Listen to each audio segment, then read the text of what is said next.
Adalbrov, since I don't have time to read today, I'm going to continue in the vein of the Helen Jewett story with an excerpt from an 1849 book by George Wilkes on the lives of Helen Jewett and her murderer, Richard Robinson.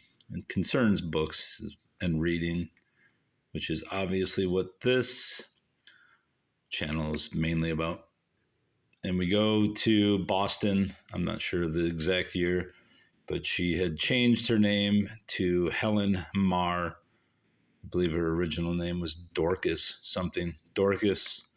I don't recall her last name. Doesn't matter. But though Helen had become intrepid in her new position, she was not entirely reckless of herself. She felt her superiority over the herd of wretched wantons by whom she was surrounded. Mind you, she is a brothel worker.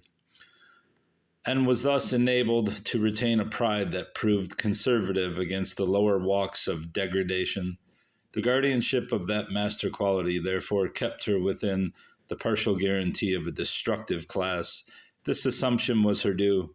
The poor creature by whom she was surrounded, though beautiful in person, were like the majority of the unhappy members of their class, profoundly ignorant, the greater number being unable to read, and those of them who had achieved that acquisition not possessing enough of imagination or sensibility to enjoy it.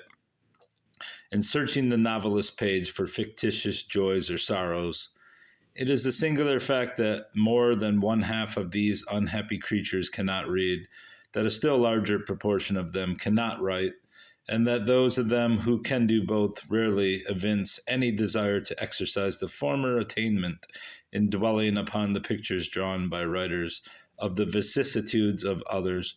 These facts are certified by observers of all countries, and being universal, establish the truth that education is the most effectual safeguard of female virtue.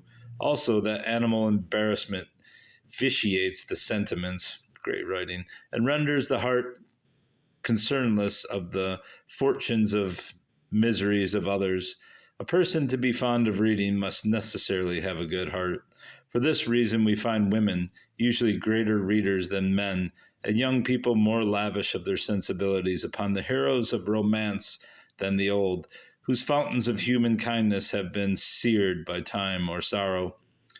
The embruted courtesan, living entirely in a whirl of sensual excitement, soon becomes lost to all those refined pleasures of the imagination which develop the nicer traits of woman, and lavishes her favors on the lowest class of libertines, the spangled circus rider, the play actor, and the buto singer. I'm not sure what that says. It's either buffo or buto. Engross their fancy and ravish them to an infatuation, which is a scurvy imitation of the throes of love. When the accidents of life throw a woman of education and real taste among such a tribe of sybarites, her first sentiment is that of repulsion and disgust, and though she harmonizes with them to a certain degree in habit, she reserves all the higher inclinations of her nature for a more congenial intercourse. She therefore seeks her intimate companions among the intelligent of the other sex, and if she be possessed of beauty as well as tact, insensibly takes the position of an Aspasia or a Ninon de l'Enclos, whatever the hell that is.